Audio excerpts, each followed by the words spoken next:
Hey nerdy knitters, Tonia here. Welcome to another episode of the Nerdy Knitting Podcast. Grab a drink and you're knitting and let's settle in for a good chat. So let's do a few updates and announcements before we get into the knitting. First on my list is the Next Level Knitting Conference. That's an online conference hosted by the Knitting Guild Association. It is next month. I'll be teaching a class there. There are a lot of classes. I think there are, let me see here. Oh, I didn't write down how many classes there are. I think there's more than 20 for each. I think there are 3 sessions each on Friday and Saturday, and then 2 sessions on Sunday. But in each of those sessions, there's more than one class. I think there's like maybe 3 classes for each session. So you have your choice of which ones you want to attend, but you also get 6 months of access to the conference afterwards. So any of the classes you couldn't attend, you can also attend. There are so many good classes. I've got quite a list that I want to attend myself, and I'm teaching Friday morning. I was kind of nervous when, I was nervous about teaching, and I was thinking I don't want to go the whole weekend, being nervous. So I asked for like the very first time slot so I could get mine done and out of the way and enjoy the rest of the conference without thinking about having to teach, because it's a bit nerve-wracking when you've got I've got my camera and I've got an overhead camera to show my hands while I'm demonstrating things, and then I've got a slide presentation. So there's lots of things to move between. Then of course, like answering questions and things like that. So it's a little bit nerve-wracking. I think mostly it's the technology that's a little bit, you don't want to mess up your technology in the middle of your presentation or something. But so yes, I'm going to have that first time slot on Friday morning. I'm teaching about cables. It's all the basics, how to make them, of course, with and without a cable needle. But then we talk about lots of other things, like how to make different cables, the basic rules that apply to all cables, reading cable charts and written abbreviations, all of that stuff. So I encourage you to sign up if you haven't already. It's not free, of course, it's paid, but there are just so many classes that I don't know if you divided the amount you pay by the number of classes, it comes out really not very expensive in the long run. And you get 6 months access to all of the recordings. And there's other things going on as well. There's like an online fashion show. You can submit some of your favorite garments that you've knit, and they'll be in this digital fashion show. There is, let me see, an evening with Brooklyn Tweed. There, what else? Oh, there's lots of giveaways all through the weekend.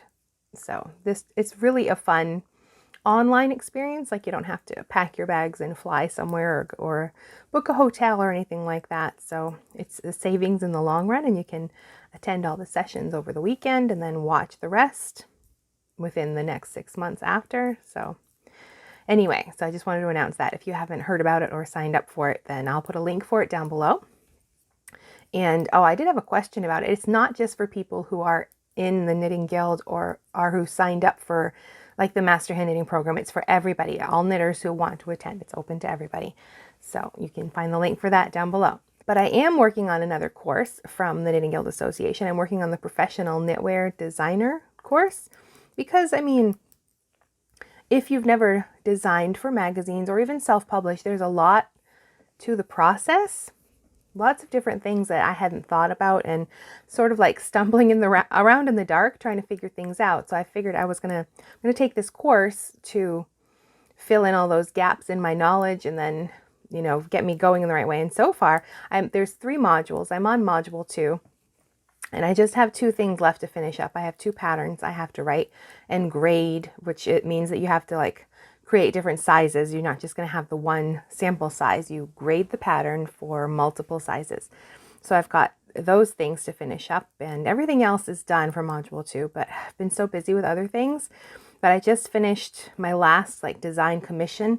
So I have sort of not a completely clear schedule, because of course I'm creating videos and working on sock tutorials and things, but I've freed up a bit of my schedule since I don't have any design commissions right now. A few ideas for some self-published things that I've got to get working on, but some room in my schedule to finally get those 2 patterns done, because you have a year to complete each level, which is plenty of time, but I've just been so busy with other things that I haven't made time to finish. So I've got to make time to get this done so I can have it done by summer, and then I'll take a bit of a break, and then probably in the fall I will start the last module and get that one finished. And then I'll have, when you finish, you're basically certified as a knitwear designer. I mean, it's not necessary. Nobody has to be certified to design, but there's just so many things I didn't know about, like submitting designs to magazine calls or even self-publishing, you know, like proper things. Even working on how to grade a pattern is a really big topic. And that's something I've worked on in this module, and it's not as hard as I thought it would be. When you think about making a spreadsheet and all these numbers and sizes, it's overwhelming, but I took like 2 weeks and I just focused on that and really got that process down. And now it's not that hard. And I'm not a math spreadsheet kind of person. I'm more like a crafty person. I'd rather do my things and not do spreadsheets and math, but I figured it out. And it's not as bad as I thought it was going to be. And this course really helped give me the confidence to do that. And of course, whenever I have questions, I can contact the teacher for the course or the supervisor. She's not teaching the program. She gives you all of the documentation. It's sort of self-paced. You work on it yourself. But if you have questions, of course, you're welcome to email her. And I have with different things. And she's been such a big help. So it's a really great course. That's it for like news and updates. And of course, we got to talk about knitting related books and things. But before that, I did want to mention 2 movies that I really liked. I usually talk about books and movies. I haven't really read any books that are like blowing me away or just that are worth mentioning anyway. But we like to get different subscription services like for a month or 2. Then after we've watched what we like from it, we cancel it and try another one. We have a Fire Stick hooked to our old TV out in the living room, and an Amazon Prime membership. So, which makes it easy because you can try these different other subscription apps right through your Prime subscription without having to go set up a whole new account for each of them. So, let me see which one. We had BritBox for a while. We've watched all of Poirot, and there's a show called Shakespeare and Hathaway on there that was really cute, sort of detective-ish kind of dramas. And let me see, I watched Lark Rise to Candleford, which is a really great, sweet show if you like period dramas. And a bit of, I think it was The Vicar of Dibley. It was an old, like from the 80s comedy. It was very cute. 90s maybe, I don't know what the date is on that. But anyway, we watched everything we wanted to on there for now. So we canceled that and we got Paramount Plus, which their free thing is only for a week, which was a bit annoying. I like the ones that give you a free month, you know. But we signed up for that one because I'd been in the mood to watch like the old Mission Impossible movies, and they're all on there. So we watched not the oldest, there's 6 of them now, not the oldest 3, which I've seen so many times I could probably quote them. I really like I like spy movies, I guess, but not super violent or bloody or anything like that. And these aren't. These are just like sort of fun action movies. So we watched the latest 3 again, and I had watched them while I was working on a sock, the video that posted last week about the no-heel sock, which is basically, I'll show you the finished socks here today, but basically like a rib pattern that you offset every 6 rounds or so to make a spiral. And one of the movies, I think it was Ghost Protocol, I got like so into the action that I forgot to offset the pattern. So I had to like take out like 4 or 5 rounds, I think, because I was just so into the movie and I wasn't paying attention. My hands were just, you know, going through the knit 2, purl 2 motions and not looking at what it was doing. But anyway, so watch those movies. And then the one I wanted to recommend was, I know I'm way behind because it came out, last summer, the Top Gun Maverick. I'd seen Top Gun way back, goodness, when it came out. I think I was a teenager, probably. Yes, I was when it came out. Good movie, it was fine. But this Top Gun Maverick, I don't know if it's because we hadn't seen any really good movies in a long time, but I was really impressed with this movie. It was really good. Great story to it. There is some, like we didn't rewatch the original Top Gun to watch this one, but there is like, I mean, there's an ongoing thread from that first movie that's in this movie, but I don't think you have to like rewatch or watch the first one to understand what's going on in this one. He's got, like, the main character has some regrets about his past that come back to haunt him pretty much, but just another, I mean, Tom Cruise, his movies are like fun blockbuster, you know, style movies. This one's no different. Really great storyline. And Val Kilmer was in it too. He was in the original one. He has just a small scene. I don't know, he's ill. I think he might have throat cancer, or I didn't look it up first before I recorded this, but he's not well. But he was able to do like a cameo in this movie, which was nice to see him in that, because I liked him as an actor way back, in the 80s and the 90s, his movies back then. But anyway, so if you get your free week trial of Paramount Plus, then I recommend Top Gun Maverick. And if you like Tom Cruise movies, I think a lot of his are on there. And another one that I would recommend is Mr. Malcolm's List. If you like period dramas, this one was very sweet. Just a really sweet period drama. There's no, like nudity or all of that stuff. It's very just a sweet period drama kind of story about this man who has Regency. It's based in Regency, England anyway, but he has like a list of requirements for his future bride, and of course nobody measures up to that standard. One woman gets mad that he has this list, and so her friend's coming to visit her, and she convinces her friend to help her humiliate him, by having a list of her own that he's not going to meet the requirements for. And just a very sweet little story if you like period dramas. Mr. Malcolm's List, that's the name of that one. So anyway, I'm not trying to tell you to get a free trial of the Paramount Plus, but if you do, those are two that I would recommend that you watch. And of course, the old Mission Impossible movies too. Now, for and other watching, and our sponsor this month is Craftsy, which means I'm an affiliate for Craftsy. I like their classes. I watch them occasionally. I just got a new membership. May as well do the sponsor bit right now. And right now they're having a sale where you can get a year-long membership for $202.49, not $200, $2.49, which I just redeemed that because I had some classes I wanted to watch, which I'll talk about in a second. But I'm not sure how long that sale lasts, so I'll put a link down below for it. There's a code you have to use to get the discount, so I'll have that down below. But it is a really good deal. The only caveat with Craftsy is you have to pay attention to when your membership is going to expire and renew, because it auto renews and you have to actually call them to cancel. It's not a big deal. You just call, cancel it, no problem. I've never had an issue. I've done my, a year here, a year there, and then I call and cancel because I don't want to renew. Full price is kind of expensive. But the classes I've been watching right now are there's one called From Fluff to Stuff. Yes. That is about spinning on a drop spindle, and I got a drop spindle last year. I've been spinning a bit with it and using YouTube videos, and I tried to use some books, but it's hard to learn spinning from a book. I need to actually watch somebody do it. You can't really do that. You can only have still photographs in a book.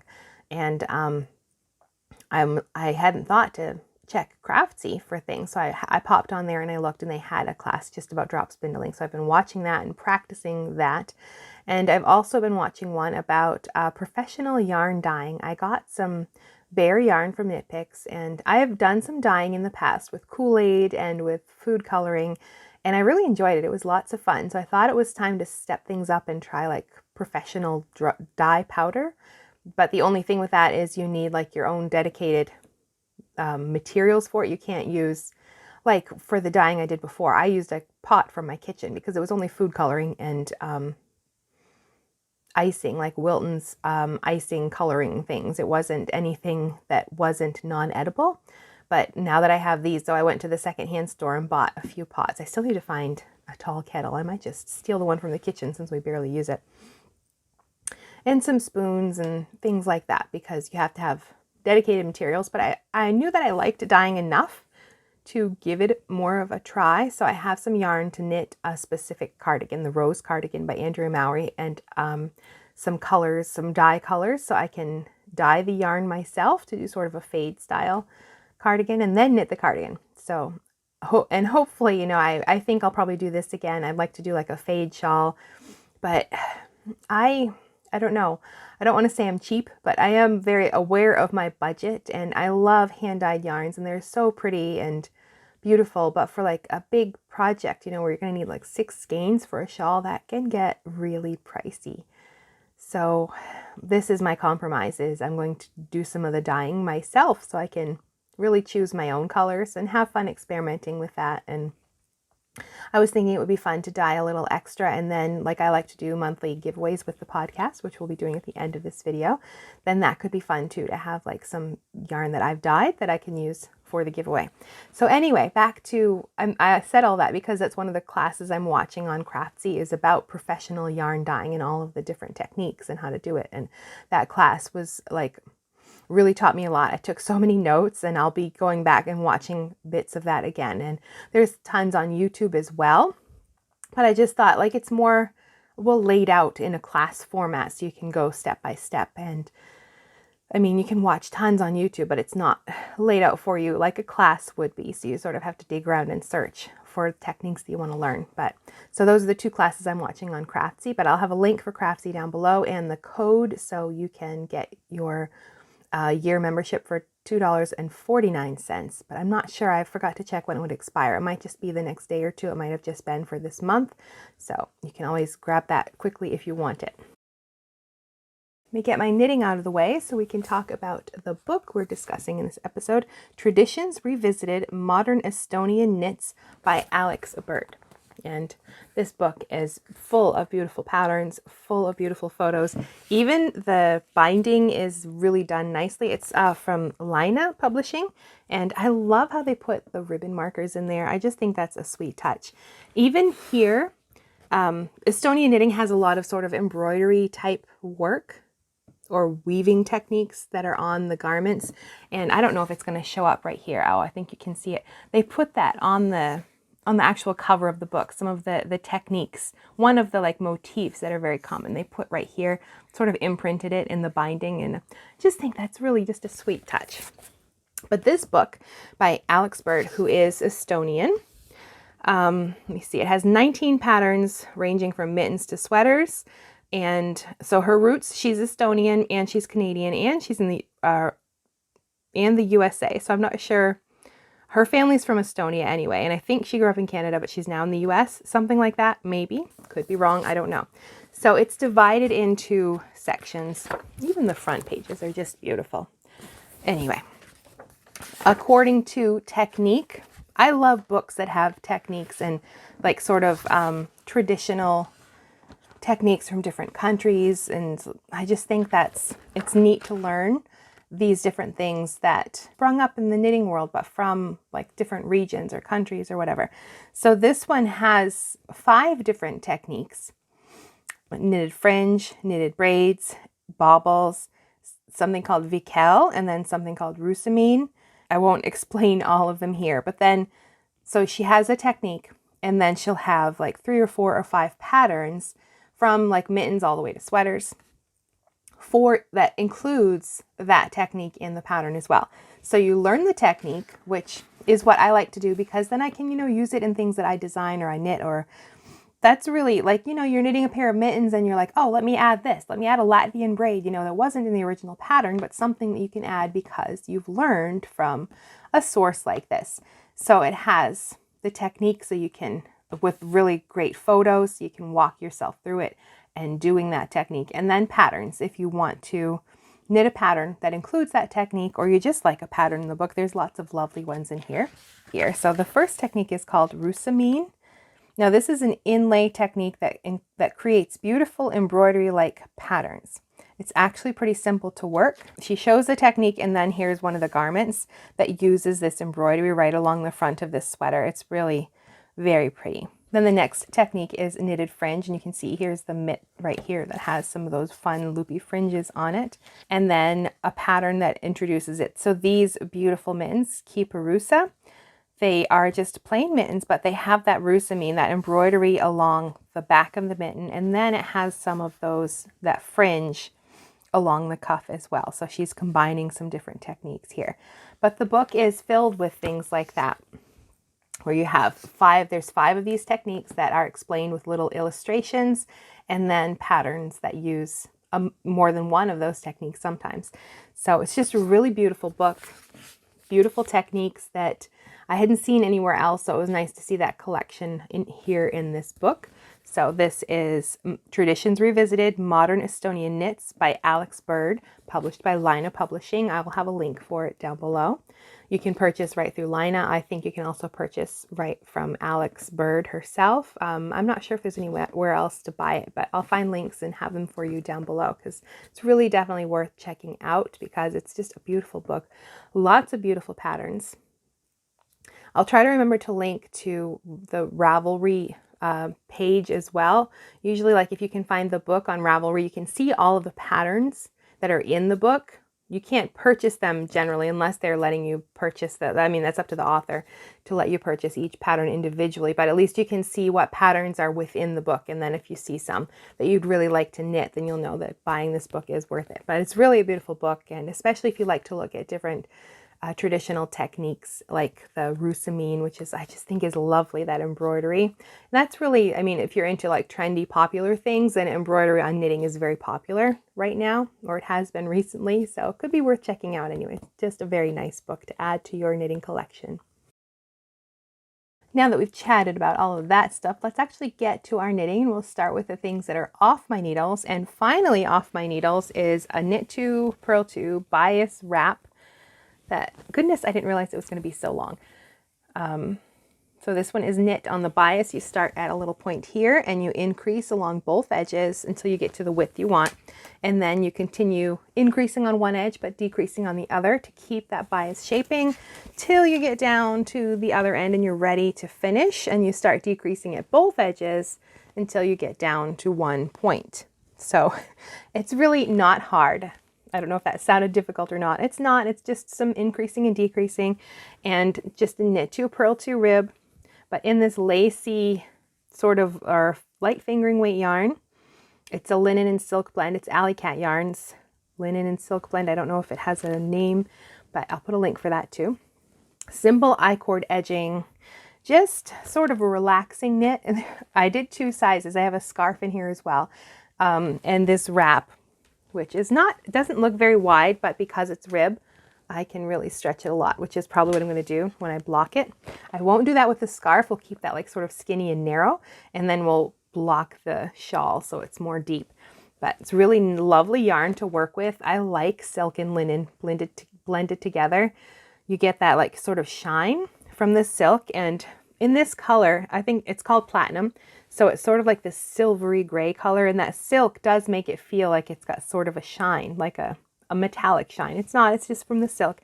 And then the silk and the linen combined also give it sort of just a wonderful drape. And after it's washed, it'll just soften and soften, because that's something with linen, like it can feel, especially if you're doing 100% linen, when you're knitting with it, it looks just like a mess. But when you start washing it, and the more times you wash it, it just softens up and gets more beautiful and soft and drapey. And that yarn will do this. It's already got good drape, and I haven't washed it or anything yet. It's in the bag. It still has all its markers on it, and I still have all the ends to weave in, but it's technically off my needles. So that'll be coming out probably the end of April. The pattern I've got it all sort of written. I just have to get it all formatted so it's pretty and clean things up and get some pictures taken. And I'm not sure how we'll do the pictures because it's still muddy and wet, and we still have piles of snow outside here in Canada. So a silk and linen wrap feels more like a summer thing, but the weather's not in the right place for photographs. So I'll have to figure that out. Might have to do some indoor photos, but that is off the needles and will be coming out probably at the end of April. I've also got a few pairs of finished socks. The first one are these. This uses Knit Picks. They're Hawthorne kettle dye. I think the colorway is called Picnic. So this is a tutorial that just came out, knitting socks on flexible double pointed needles. So it's a heel flap and gusset construction. That red's really bright on there. But I used a garter rib. So the garter rib continues down the front, and we use the garter rib for the heel flap. And I continued the garter on the sides. So instead of slipping the stitches along the edge, you have garter stitch there, and you can pick up the bumps of the garter stitch edges. And I had done that like on a test sock to try it out, because I'm used to slipping stitches on the edge and it's not that big a deal. But I don't always love the way it looks, because if you have any tension issues, it sort of becomes obvious on that edge, and they can be really loose and gappy. But that is what I think I really like about this type of sock. There's no loose gappy edge. You just have that garter stitch right along the edge. I actually picked up one stitch in, so you get almost, I don't know if that's going to show up there, sort of a seam on the inside. It's just one stitch, so it's not like you're going to feel a seam in there, but it just makes it look really nice. No holes, no nothing. Picked up an extra one, of course, in the corner, and that worked out to, I mean, there's no holes in this sock, and I didn't do anything there to minimize the holes. It just worked out really well. So that is a new pattern and tutorial. I'll put a link for that down below. And the toe also, I wanted to try some different toes with these patterns instead of, you know, like the normal wedge toe that everybody does. Let's try some different ones. So this one is sort of a spiral. Let's see if I can show that there. So it's sort of a spiral toe or a star toe. You have 4 points, just like you do on a wedge toe, but instead of having them on either side to create them, you have them evenly dispersed. So it creates the spiral. So there are instructions for all of that in the pattern as well, if that's something you want to try out. And then the other pair of socks is a no heel sock, basically a tube sock. I got fluff or something on my face. Okay, so it's basically a tube sock. That's what they look like, and they actually fit really well. I have a whole video about the process of knitting these. I did just a simple knit 2 purl 2 rib after the cuff, but the whole point of it is like to create this spiral, you just offset the pattern. So like you would start, you would do purl 1 and then knit 2 purl 2 all the way around to the last stitch and then purl 1 again. You do that for 6 rounds, then offset by 1 stitch again. So it creates a spiral. And I did the other sock spiraling in the other direction, but there is no heel. It's just a tube, basically. You start your knit 2 purl 2 and you work until it's as long as you want. My plan was to use up all of my yarn, but I really got bored of doing the knit 2 purl 2. It does get a little boring after a while. So I just finished, as I knew it was long enough for my foot. I had tried it on, and I just finished with the toe. And the toe shaping here is sort of like you'd see on the top of a hat, you know, like knit some stitches, place a marker, like evenly spaced, and then you knit to the marker, knit 2 together, that kind of a thing. So that way it's, the toe is not sort of directional either. There's no top and bottom to the toe. So you can put this sock on any which way, which I think is really cool for like, if you tend to wear out your socks, there's no obvious side for your heel. So you can always put them on differently. So you're always displacing where you're putting pressure on that sock and perhaps wearing it out. So I have a video about this too. I'll link it down below, but these were really fun to knit.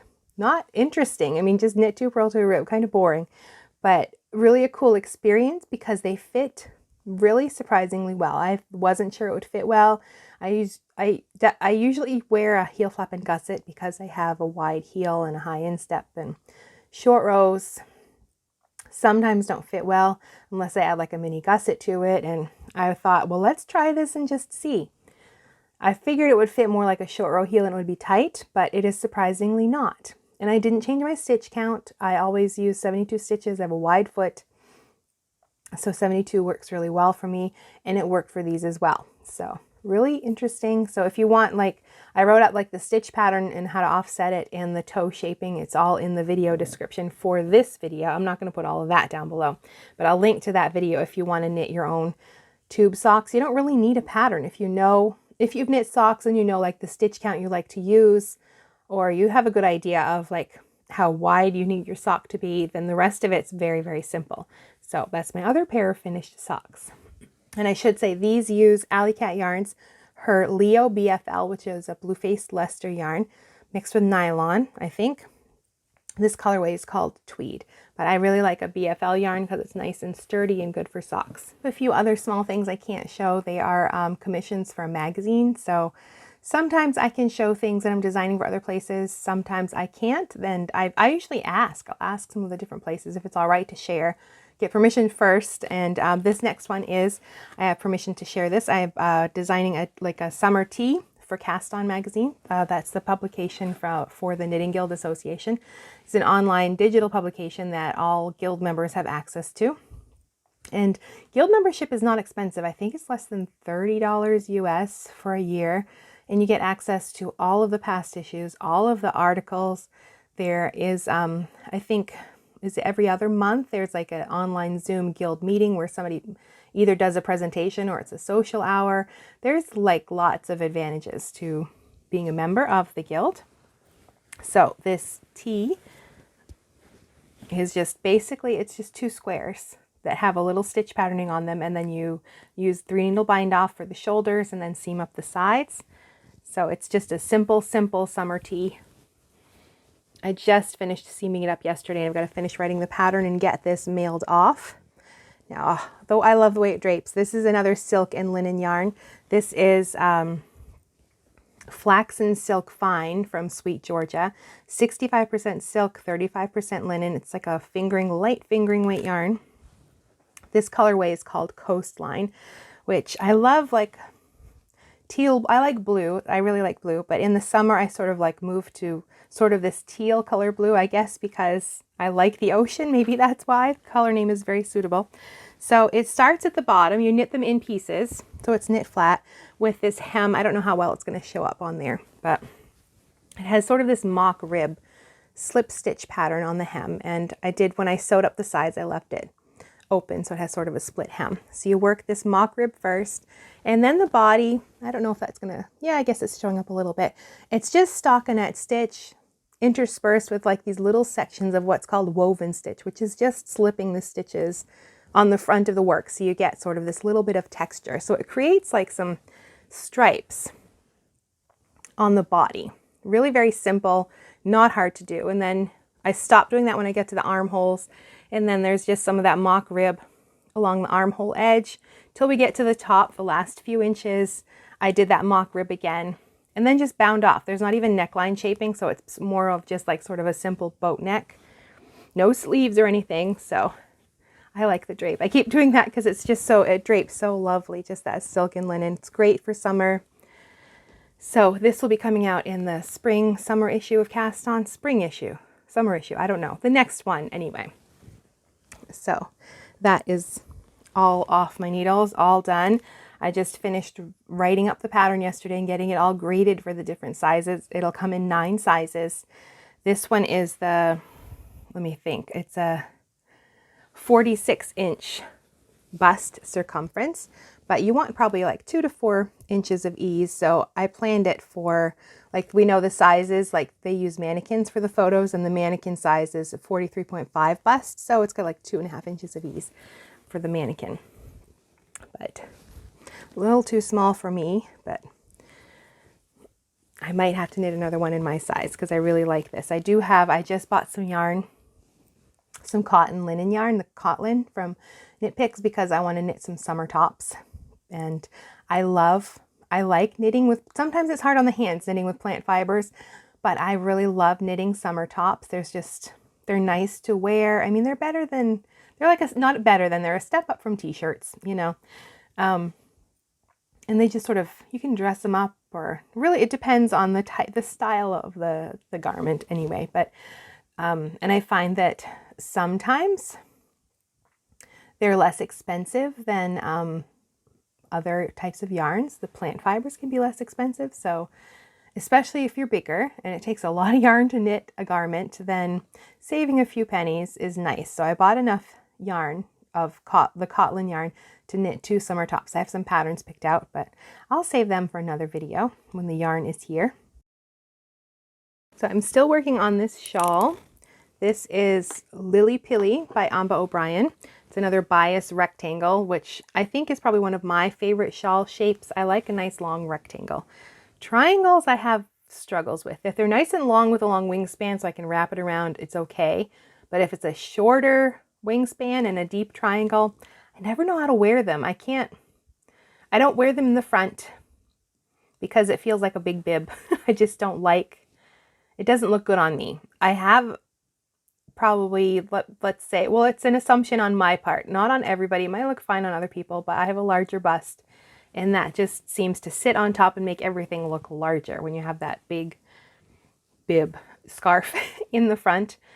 But I like it on other people, but I notice a trend that most of them are not that, their bust is not that large. So I don't know, maybe it's just an assumption on my part, but at least for me, I don't like the way they look. So I like triangle shawls with long wingspans because then I can wrap them up like a scarf or on my back and bring them around the front. But I don't want the big bulky fabric sitting right here because I will say it's probably because my bust is larger and it just feels like too much right there. I also don't like crew necks or any high necks either for the same reason. It just feels like too much and I don't like the choking feeling. I like a little openness on my neck. Oops, try not to touch my microphone. But anyway, I do like a good rectangle shawl, but I like them on the bias because it gives you a little something, so it's not just a giant scarf, basically. So this pattern by Ambah O'Brien fits that bill for me, and this is what I work on the weekends, because usually during the week it is like design commissions that I'm working on, or things for YouTube tutorials, and on the weekends I made a rule to combat that potential burnout that you can get from doing too many work-related things, that the weekends would just be reserved for personal knitting. I did break my rule last weekend because I had to finish up that t-shirt for cast on because it has to get in the mail. It's due very soon. So I did take one extra day on the weekend to finish knitting it. But in general, my rule is no work knitting on the weekends, that I can only do personal knitting, which includes, it does include, like, if it's going to be on YouTube, like the no-heel socks, but it's something that I want to do for myself, and the YouTube video is sort of extra. But anyway, so this is Lilli Pilli by Ambah O'Brien. You just cast on all the stitches, but you're working like an increase and a decrease on each edge. One increase on one edge, decrease on the other, and that gives you that bias shaping. So the stripes are not sort of vertical, they're sort of slanted. So it starts with a bit of just garter stitch stripes. Really simple, easy to do. Then this wonderful section of lace. So I had to pay more attention when I was working on that section. And now I'm just working away on more garter stitch. And she does, tell you how many rounds or rows of garter stitch to do. But I have slightly less yarn. The yardage was less for my yarn than recommended in the pattern. So I'm just going to keep going till I'm almost gone, because this is the last thing to do, is finish the garter stitch, and then I'm going to finish with another little section of lace. So I've got enough set aside for that. But I'm just going to keep working these stripes until I pretty much use this up, and then my little leftovers can go in my leftover bin where I can work on scrap blankets. But this is coming along nicely, and I really like how the colors work together. These were originally purchased because as a Christmas gift. I wanted to do a fade shawl, and I was on Knit Picks and they were having their big sale. I think this was back in November. And I had picked a bunch of like reds and purpley colors that I thought I could fade together. They looked lovely on the screen, but when I got them all for Christmas and I had them in person and I laid them all out, I think it was 6 skeins all together, they just weren't working together. So I split them up and I used 3 of them for this project. So let me see, I've got Hayden. I don't remember which is which. Let's see if I wrote this down somewhere. Okay, so the 2 for the stripes right here, these are Knit Picks Hawthorne Fingering, Cobbler Speckle, and Hayden. They make those lovely stripes in there. And then for the purple, it is Knit Picks Muse. And there's just enough contrast that I think they work well together. There's a bit of that purple in this Hayden colorway here, so they sort of think they go okay. I think it came out really well. So that's working right along. I'm almost done with the stripes. Once I run out of yarn, that'll be it for those, and then I'll finish with another section of the lace, and then I'll have a nice new scarf shawl that I can wear. I guess it's getting a little warm for them, but I really like this one. I'll enjoy this next winter, that's for sure. And I have another pair of socks on the needles, our last tutorial for cuff down socks, using 2 circulars. So I've got lots of circular needles going on here. These are a bit long for doing the 2 circulars method, which was new to me, but I really actually like it. But I didn't want to buy shorter needles because I had these 2. I thought that would be good enough. So this sock uses a short row heel, and this time we're doing cat boardies. sweet tomato heel, which uses like 3 wedges, and it's very lovely heel construction. That was new to me as well, so I spent some time researching that and knitting up and checking out how to do it, and makes a really lovely heel. No holes, no issues. I think because short row heels can have a tendency to be too tight for me, the way this one's made, and it uses more stitches than a normal short row heel, I think it's going to fit very well. I have tried it on. It's easy to try them on 2 circulars, and fits very well. And for the stitch pattern, we've been doing lots of different, plain stockinette and some rib and things. I thought it was time to do something a little different, so we're just doing sort of a lace textured panel just down the front of the sock, and I'm about where I need to start my toe, which it feels very short, but we're going to be doing anatomical toes or asymmetrical toes, where they are more shaped to fit your foot. You have a definite right sock and a left sock, so that can be a plus or a minus for some people. But I wanted to do another different toe construction, and this type of toe actually takes longer to complete. For my size, it's almost 3 inches. Toes are usually like maybe 2, so I have to start a lot sooner. But you only start on one side, like from this direction. Say this is your left foot. I don't know. Which way am I going here? Say this is your right foot. You will start just decreasing on one edge because it follows the slant of your foot. And then later on, when you get closer to that 2-inch mark or even shorter, you start decreasing at both sides to get like the rounded top. But that makes it more asymmetrical. If this were the left sock, I would start here decreasing on just one edge and then do that top. So that is the next thing to do with this. And I've got the pattern all written. I have to sit and grade the pattern. I'm not quite sure how many sizes we'll do for this one yet because of that lace panel in the front. It doesn't seem like something you'd want to probably put on like a child's sock.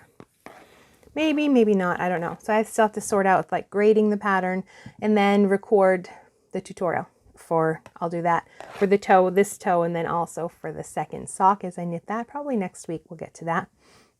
So this is currently on my needles, and the yarn I'm using, this beautiful blue, this is called Pea Hen. That's the colorway. This is from Alley Cat Yarns. This is her Smooth Sock 4-ply.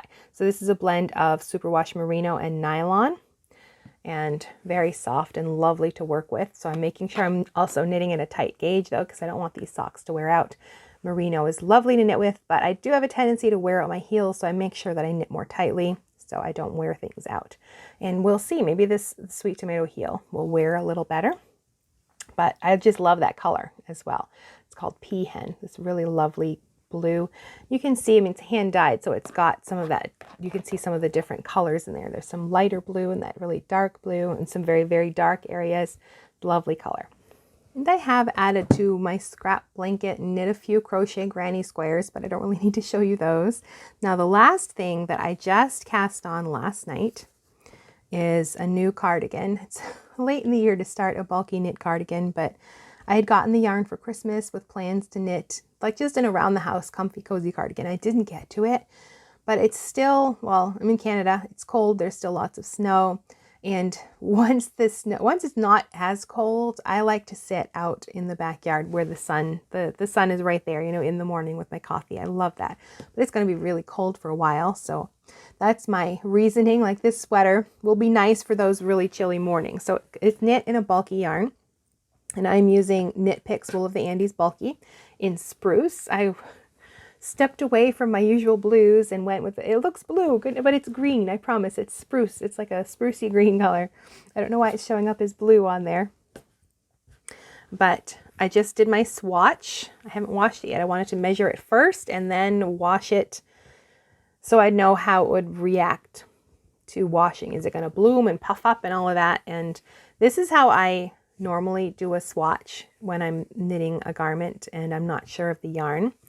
I pick the needle size I think I'll probably need, and the pattern recommended a US 11, which is weird, and I hardly ever use bulky yarn, so it was really strange knitting with these. Felt like really big needles. But I know I can knit. I wasn't sure how I would knit with a bulky yarn. Sometimes I knit on the tight side, but it's bulky, so I didn't know if that would change things. So I just pulled out my needles anyway, and I picked 2 sizes smaller. I looked at the recommended yarn for the yarn label, and that said 10 or 11. So I started with a 10 down here, and then did a section with 10.5, and then a section with 11. And I'm glad I just didn't go with the 11s, because like I can poke my finger right through it. That's going to be way too loose, even for like a relaxed cardigan. I think the 10 looks a bit too tight. I think we're going to go with the 10.5, but I have to check. I'm going to check my gauge now, well, after this video, and then I'm going to like wash it, and or just soak it and then let it dry, and then check my gauge again to see if anything changes. Now the sweater I'm knitting, or the cardigan I'm knitting with this, is from the Coco Knit Sweater Workshop. This was another Christmas gift. It's going to be the Ambah cardigan. There's 3 Ambah sweaters. The one on the cover is one of them.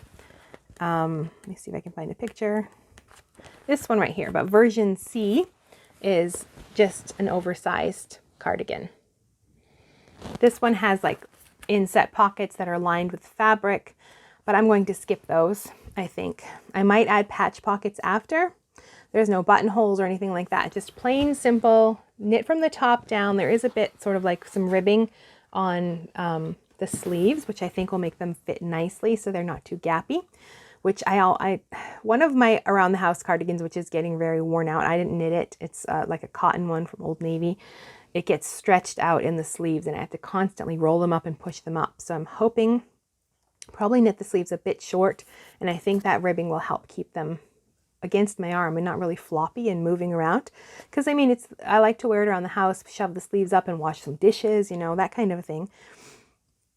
But I think this is going to work well. I was really interested to try out her method for top-down knitting, because it looks like a set-in sleeves, which you can knit top-down. There's different ways to do it. But I wasn't familiar with this method, and I was really curious to try it. So I just put this on my Christmas list, and I picked out some yarn so I could knit a pattern directly from the book. So I'm going to show you like when I knit it, how to do it, not how to do this specific pattern, but what's involved with knitting this kind, because you start with like the back neck and then your shoulders shaping, and all of this happens first, so you can get something that fits nicely, because I find that's an issue, especially for us, those of us with a larger bust, is if we take our full bust measurement and try to knit a sweater from that, then you end up with a sweater that's too big up here in the shoulders. It might fit fine across your bust, but it's too big here. That's an issue with just the way patterns are written. They're written with a like, I think it's a B cup in mind, which is like a 2-inch difference from right here, your upper chest, or like that underarm area, to your full bust. And for those of us larger than a B cup, there is a bigger difference between that underarm measurement and our full bust than just 2 inches. But patterns are written with that standard in mind, which is understandable, because otherwise you'd have to write like a separate pattern for every like difference. If you're like 5 inches difference between your bust and your upper bust or upper chest, whatever they want to call it, then you'd have to have like different patterns for each of those. And that's just, I mean, it's not feasible. It would put an insane amount of work on designers to come up with all that.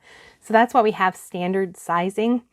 None of us are standard sizes. Everybody has their own quirks, you know, short arms, short torso, long torso, large bust, small bust, big stomach. I mean, that's the same issue if you have a larger stomach as well. Say you have a smaller bust, but a larger stomach, and you pick based on your bust measurement, but then your sweater's too tight in your stomach. I mean, it's the same sort of issues. So, I mean, we can't ask designers to, you know, write a million different patterns for your body shape. So there's just one sort of standard, and that it's on us to learn how to adjust things to make it fit our body. I mean, I suppose if they charged a lot more for a pattern, then you could ask more, but it doesn't cost much to buy a pattern. There's so many free ones. So it's on us to learn how to do things, to make those changes. Some are simple, you know, changing the length of a sweater or the length of a sleeve is pretty simple.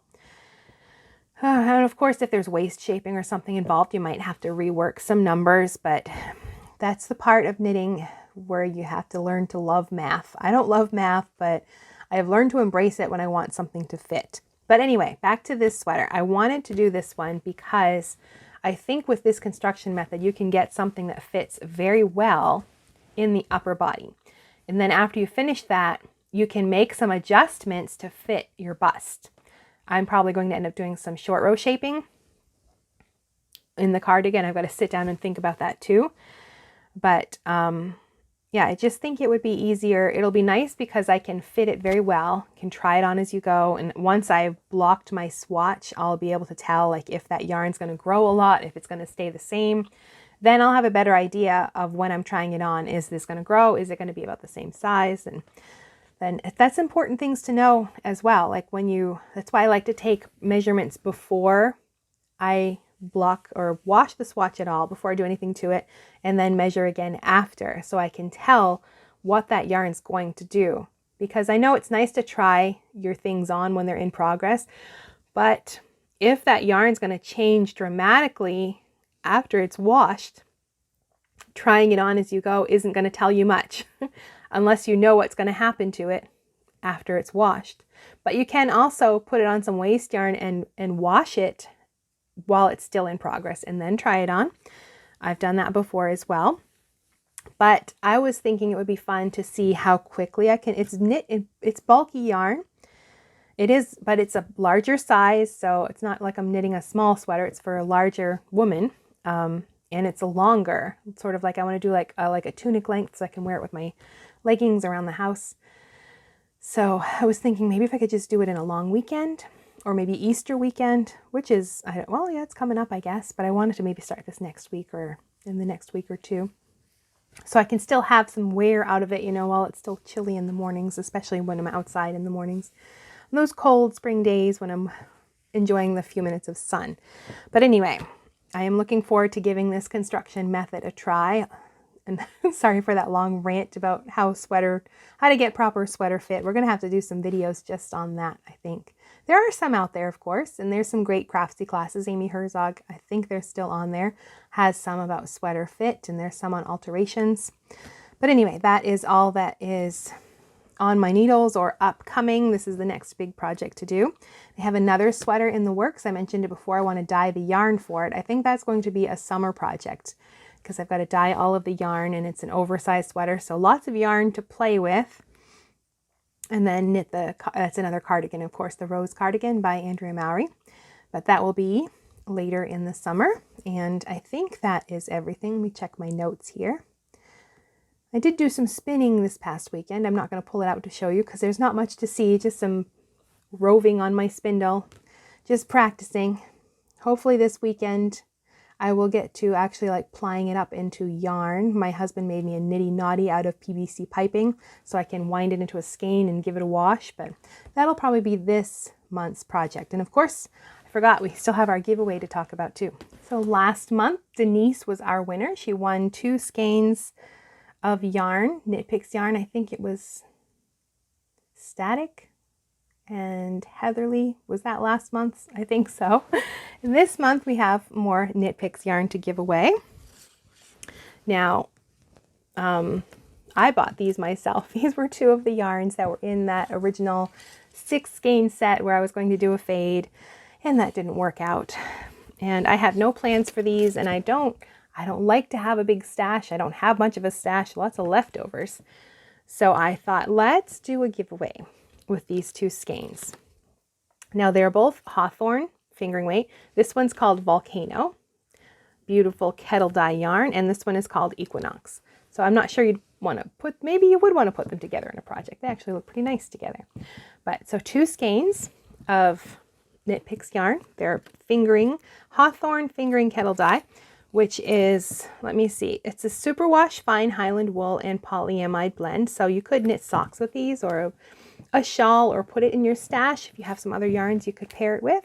They are some, I like just the variations in the color. Let me show you those socks again, because that was with the kettle dye yarn. And you really can see the variation in the color. It's just nice in those. That's what makes hand-dyed yarns really nice, is just the colors that you can produce instead of, I love a good solid color, don't get me wrong, but I like sometimes, you know, that hand dyed look. It's just really nice, especially in shawls and things like that. So 2 skeins of yarn, a little project bag set that says I could totally make that. Now these are just light little project bags. They're very thin, but they actually hold quite a lot.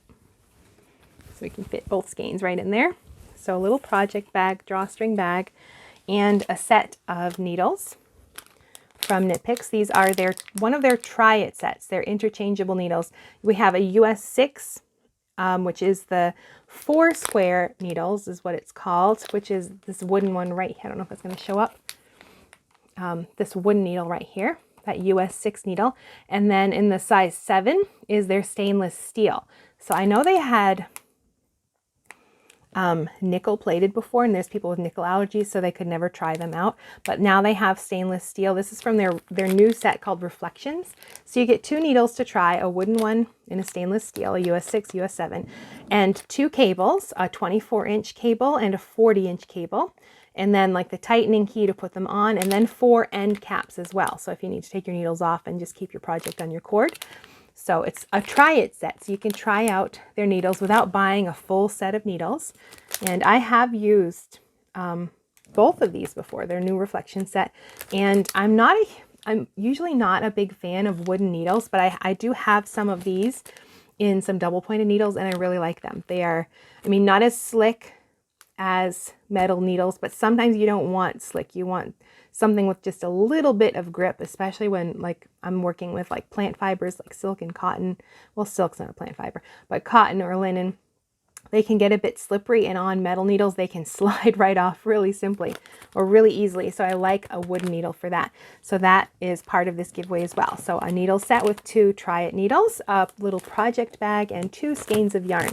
So let me see. Let's have a question you have to answer. You don't have to go anywhere. Just leave me a comment. Tell me if you like metal needles or wood needles. And then I'm going to go through the comments next week, next Wednesday, April 5th. So the giveaway is closed. Wednesday, April 5th, I'm going to go through the comments, use a random comment generator, and choose a comment where somebody is mentioning either they like that they want to enter the giveaway and they like wooden needles, or they like metal needles, or they like both. I don't know. We're allowed to like both, aren't we? So leave me a comment, and we're going to open this up to everybody. We'll see. I don't know what shipping will be to different places, but we'll see how that goes. And one fine print note here, this is not sponsored by YouTube. I'm just doing this myself. I bought the yarn and the project bag myself. The needles came from Knit Picks. They send, because I'm an affiliate for them, I really like their stuff, so I promote it here on my channel. I use their products. So sometimes they send me things, and this was in one of the things they sent me. But the rest I purchased myself. So YouTube did not sponsor this. This is something I'm doing all on my own. So yeah, leave me a comment about the type of needles you would like, and we will choose a winner next Wednesday, April 5th. So if it's after April, there's no point in answering the call. I mean, you can still comment if you want, but you're not going to be able to win this. So anyway, and hopefully we do have a giveaway for next month as well. After that, I'm not so sure, but I need to find some yarn dyers who want to sponsor some giveaways. That would be fun, because I like doing this. I think it's really fun to, I don't know, share some yarn and notions and needles with you. But that wraps up this episode of the podcast. Goodness, we went quite long.